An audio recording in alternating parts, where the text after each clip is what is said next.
Let's get into KWABAHOLI.1KZNTV ifundelo samukeliso ngqulunga ngikubingelele mbukeli asikubhekele ihamba phambili osukuni namhlanje.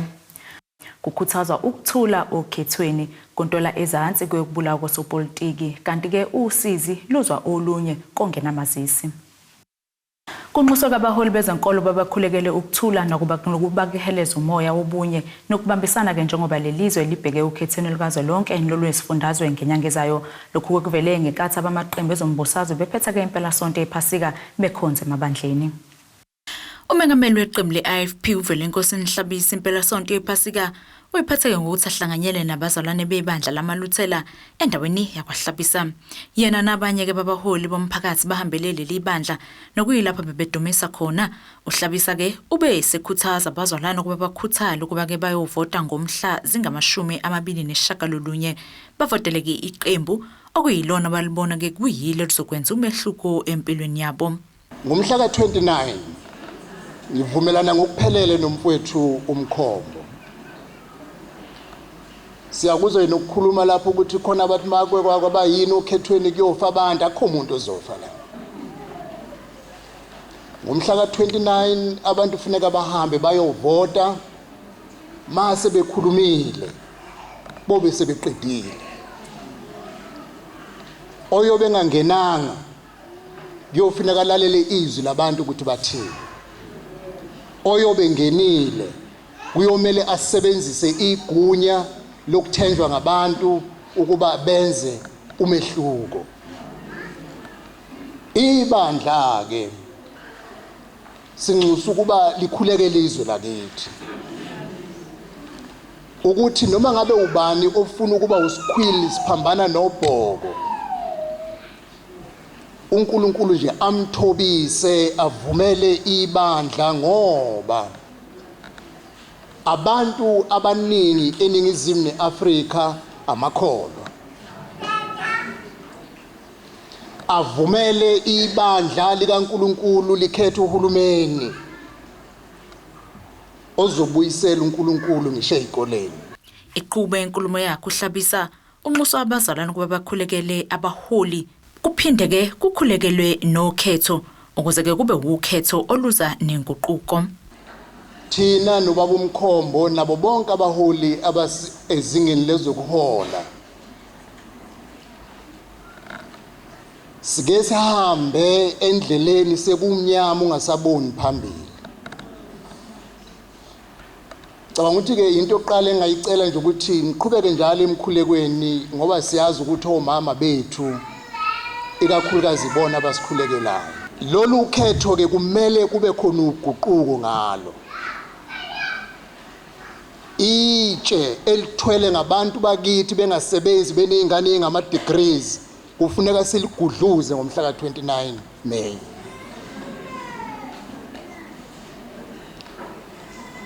Itshe elithwele ngabantu besifazane abadlwengulwa kube kungathi akwenzekanga lutho. Bebulawe kube ngathi akwenzekanga lutho umuntu angene namhlanje sitokusena aphume ekusasa. Leli tshe kumele siligudluze ngomhla ka-29. Lokho bemele ubuholi besemkhanya kude naye ke beyingxenye yalenkonzo uthi ke abakufisayo ukuthi ukhetho lube ke ngoluzosimamisa intando yeningi. Abaholi bepolitiki kusemthandazweni wethu ukuthi singagcizeleli kuphela ukuthi akuvotelwe bani kuye kwebani ngoba nayo into edala ukuthi abazalwane babe nohlevana ngoba nina niphile emphakathini futhi nabazalwane nikhulekela bonke abantu. Into enkulu ukuthi uhlelo lokuthi njalo ngezikhathi ezibekiwe lokuvota lwenziwe lusimamise intando yeningi. Kunomphumela omuhle ukuthi abaholi ababusa izwe bakhethwe ngokwevoti. Labaholi babeke sebethembisa ukunikelela leli bandla ngenkomo umholi ngamunye njengoba abantu abasha baleli bandla belungiselela ke ukukhuqulela ngoqo wenkonzo yabo ezokuba ke ngoJuni nonyaka njengoba intsha leli bandla yayicele ukulekelelwa. Silapha ke ukuzoletha isipho sabantu abasha okuyinkomo.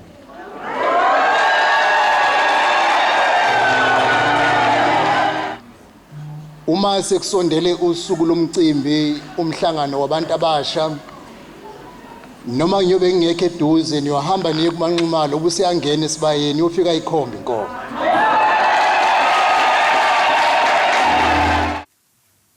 Asike siyitolo sibe siqhubeke nazo indaba zethu.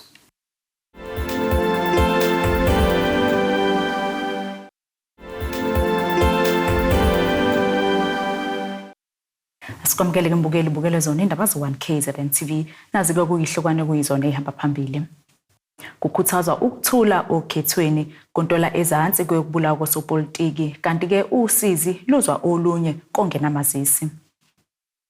Isifundazwe KwaZulu-Natal sibhekene nesihlave sibi sokubulawa kwasopolitiki nosekushiyeke abanye babo benokusaba. Indawo kaNongoma ke engenye yezindawo ebonakala ke izanda kakhulu izigameko zokuhlaselwa kwasopolitiki okuhlanganisa ke nabesifazane. Amaphoyisa kuleli aqhubeka nemizamo yokwehlisa leli zinga lokubulawa kwasopolitiki kule ndawo. Sokhumuleka ukuthi uMasipala uNongoma alikho ke iqembu lakwazi ukunqoba ngamalengiso njengoba kuphethwe amaqembu ngokubambisana. Eminyakeni emibili edlule angaphezulu kwekhulu amakhansela asebulewe kulesifundazwe KwaZulu-Natal. Iqembu lezepolitiki National Freedom Party NFP kusukela yasungulwa ngonyaka 2011 isilahlekelwe amalunga ayo alinganiselwe kuma-21 nahlaselwa abulawa. Kamuva nje uMasipala iNongoma nophethwe iqembu le-NFP ngokubambisana namanye amaqembu okuyi-ANC ne-EFF kuboshwe abasebenzi bakhona ngenxa yokubiwa kwenkece nokungaziwa ukuthi ngabe kuhlobene yini nokubulawa kwamalungu aleli iqembu. Kuzokhumuleka ukuthi alikho iqembu elikwazile ukunqoba lo masipala ngamavoti anele ukuze likwazi ukuhola. Lokho kube ngenye yezinto ezenze ukuthi lo masipala ungalawuleki ngendlela luphinde lungabi khona nozinzo. Lowo ilunga le-NFP nophinda abe yimeya ye-NFP kulo masipala uphawulile emva kokuba basolwa bevelile enkantolo. Can I say too much?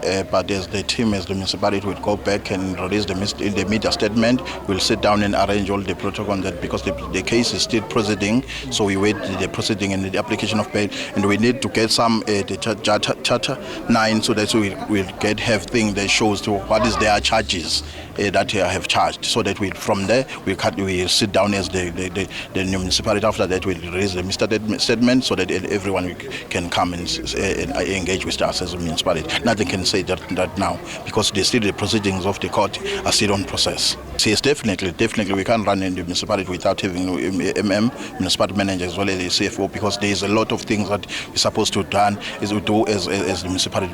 We need these two positions, but as the municipality we have a lot of employees. We need to sit down and look at it with what can do, because we are living the collision municipality and the administration. We sit down and arrange everything. Don't worry. And after the few days, you'll get our statement as municipality, and then you get everything sorted out.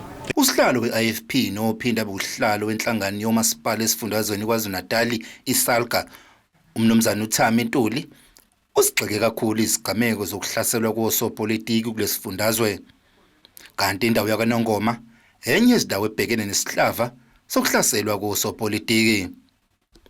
Phakathi kwamaqembu asebeyizisulu zokubulawa kwamakhansela singabali i-NFP, i-IFP, i-DA, i-SADP kanjalo nayo i-ANC.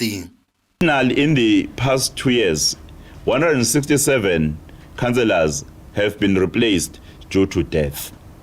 40% of those who died were ward councillors, and 60% were professional representatives, the PR councillors. KwaZulu-Natal is now at a tipping point, and it could very well descend into political violence.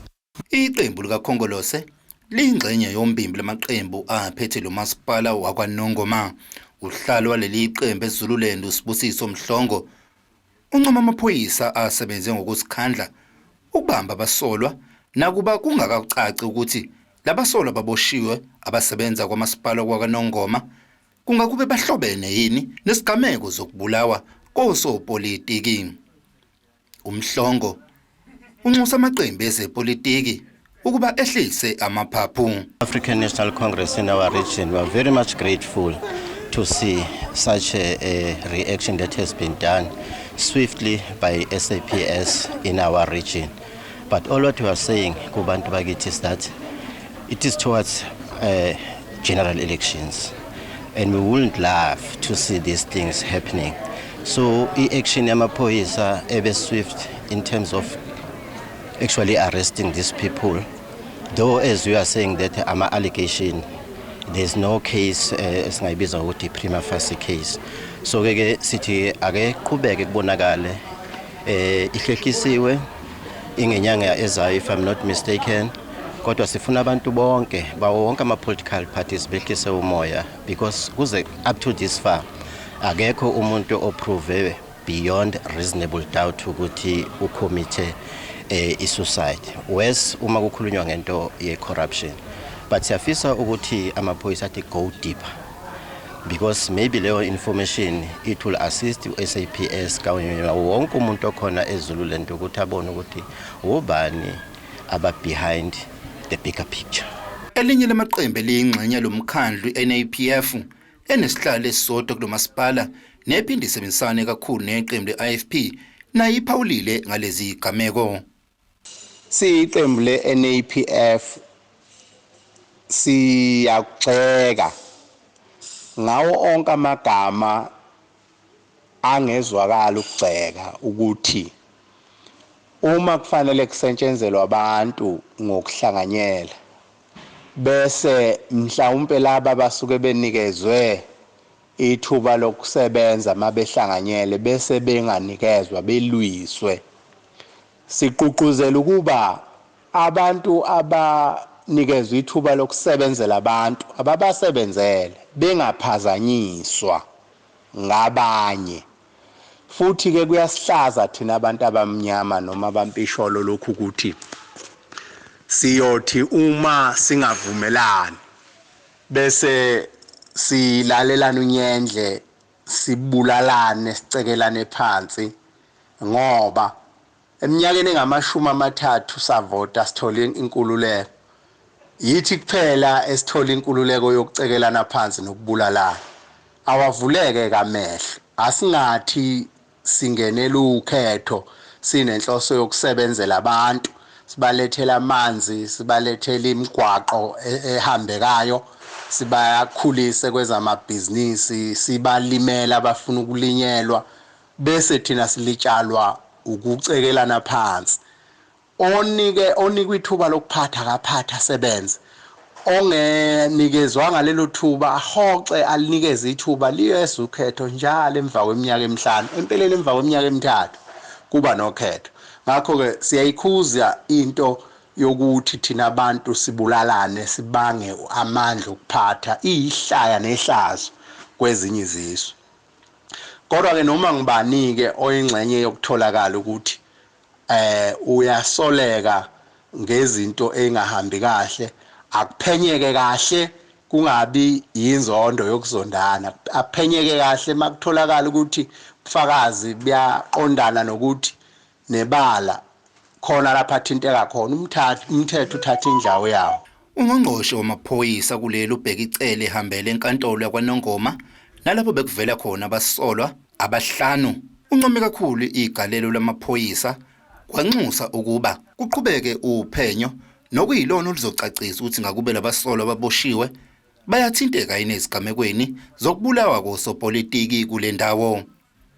Ucele uveze ukuthi bajuba ithimba kuyona le ndawo yakwaNongoma ukuzophenya kabanzi ngesigameko zokubulawa kosopolitiki. When there were a spate of killings here, murders and attempted murder, as a state we had to rise and say it can't go on like that.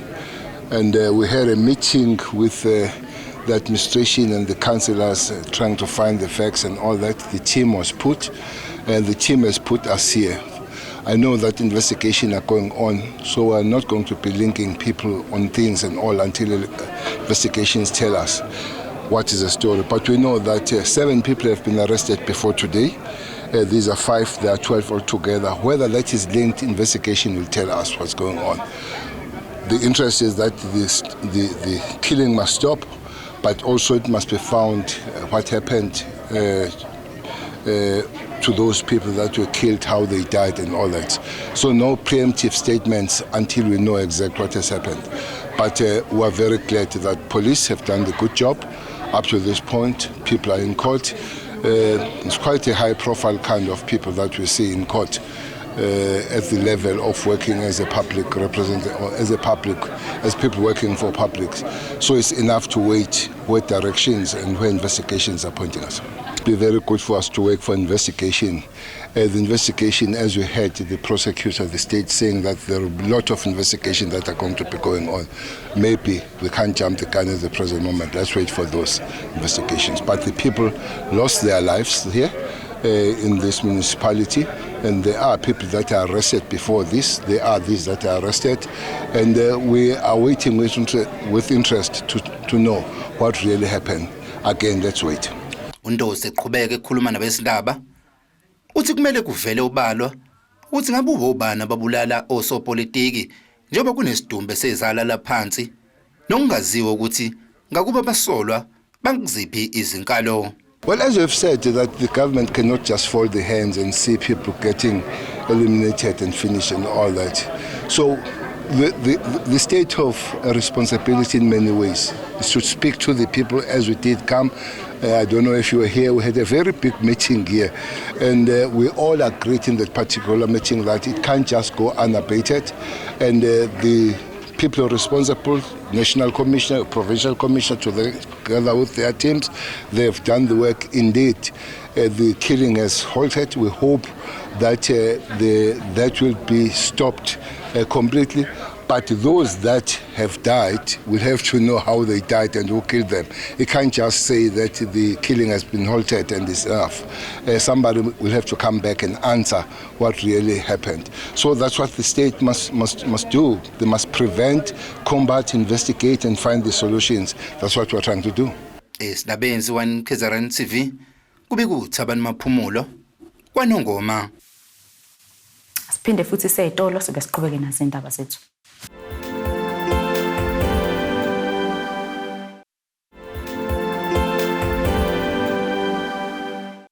Asiphinde-ke sikwamukele mbukelo sabukele zona indaba zo1KZNTV nazi kuyobe kuyizona beyihamba phambili osukwini namhlanje. Kukhuthazwa ukuthula okhethweni kontwela ezansi kwelokubulawa kwasopolitiki kanti-ke usizi luzwa olunye kongenamazisi. Ubhekene nomzimo wesifazane ongenawo umazisi lona-ke wesifazane uLusanda Zondi uthi-ke imile impilo yakhe njengoba-ke efana nomuntu ongabhalisiwe kuleli akaziwa ndawo. Uthi-ke inkinga yakhe isitifiketi sakhe sokuzalwa sabuya nobulili bomfana nemininingwane-ke okungeyona yakhe kuze kube yimanje-ke basagqiqa ukulungisa lelo phutha. uZondi uthi-ke waphasa umatikuletsheni kepha kayitholanga imiphumela yakhe ngenxa yamazisi. Abantu esasifunda nabo benza 4th year manje baqeda bagraduate this year. Mina ngabe ngizograduate nje this year. Kodwa-ke gcine ngenzekanga-ke lokho cause certificate anginaso. Akwazi uku-apply, akwazi ukwenza lutho. Noma kuthiwa mhlawumbe umsebenzi wavela, akwazi uku-apply lo msebenzi cause idinga le-ID. Kwehla izinyembezi kowesifazane oneminyaka yama-21 ubudala uma echaza ngobunzima abhekene nabo ngokungabi nomazisi wakhe. uLusanda Zondi uthi imile impilo yakhe kanti uma echaza umama wakhe uthi wasenza isitifiketi ngesikhathi eqeda ukuthola uLusanda ngonyaka ka-2003 kepha sabuya nemininingwane ephambene sithi ungumntwana womfana walulekwa ukuba ashintshe ubulili. 2003 ngaya eHome Affairs ngiyokwenza ID. Isitifiketi mangifika sengiyosilanda kwabuya umntwana okuthiwa uLuyanda Qaphelani Sibiya. Mangithi ngiyasiphinisela bathi ngeke basakwazi ukuthi bangishintshele sona because singaphansi kwegama lami. Then ngazama ukubuyela futhi ngazama ukubuyela engabuyela khona wathi ngcono ngishintshe igender because mina nginengane yentombazane wangenzisa kwegender. Mase ngikwenzile kwegender bakufailisa ukuthi ngeke ngikwazi ukuthi ngishintshe igender cause umntwana ungaphansi bayifailisa igender cause ngeke ngikwazi ukuthi ngishintshe igender ngoba ngithi angimazi lo mntwana. If ngishintsha igender kusho ukuthi ngiyamazi lo mntwana owumfana la. Okay. Wathi kusisi bekufanele ngenze application okuremove umntwana ngaphansi kwami. Then mase ngiyenzile ke lo application ke yali kuba nalokho nje kuba nalokho. uLusanda uthi waqala ukubhekana nobunzima kusukela emncane esafunda amabanga aphansi. Yo, impilo yami benzima nje kusukela ekuqaleni nje because ngangifunda ngekhadi laseclinic esikoleni. Njalo ngiyafunda ngiyadistepeka bangimize office bafuna ukubuza indaba le ID le certificate. Until ngize ngifika matric ngawuphasa ku matric ngo2020. Ngobachelor on distinction award. From there angikwazanga ukuqhubeka cause angikwaza certificate anginaso. Wathiwa esikoleni kumele ngilethe certificate ukuze ilo iID ukuze ngizothola ama results ami ka matric. Angazi ukuthi ngaphasa kanjani ngagcina ngokubona ephepheni ukuthi nje ngaphasa kanjani. Kunzima nje angikwazi ukuthola umsebenzi angikwazi ukuqhubeka esikoleni. In that way I feel like I don't exist nje at all. So nje kunzima. Nomama wakhe uLusanda uthi kwakunzima nakuyena emkhulisa. Bekunzima cause unyaka nonyaka bengibiza esikoleni befuna certificate ukuthi moyo home affairs bakushonisa le nale cause uye komunye akwenza isokunye omunye afika athi be wrong lokwenzise lokho bekumele wenze kanje ugcina ungabusazi kone kuyikuphi. Ubhlungu abhekene nabo uLusanda uthi akabufiseli umuntu uthi kunzima kakhulu manje njengoba esathola nomntwana naye. Ibhlungu ngifisela umuntu lento le ibhlungu.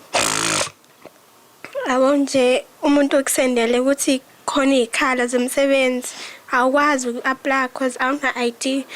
Esikoleni awukwazi ukuya esikoleni. Umntwana nawe uyakhula ngala kumele esikoleni akakwazi naye esikoleni so inzima nje.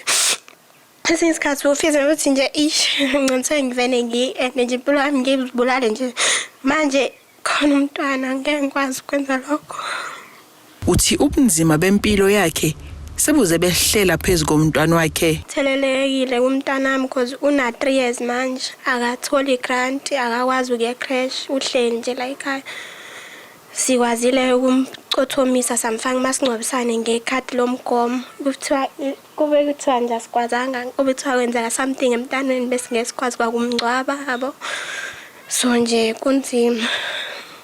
uZondi uthi imizamo yabo yokuthi uLusanda amelwe ngudadewabo ayiphumelelanga njengoba kwavela eHome Affairs ukuthi usaphila umama wakhe. Kunodadewethu omunye wathi ucela ukuthi kube uyena kuzomthatha umntwana amfake ngaphansi kwakhe.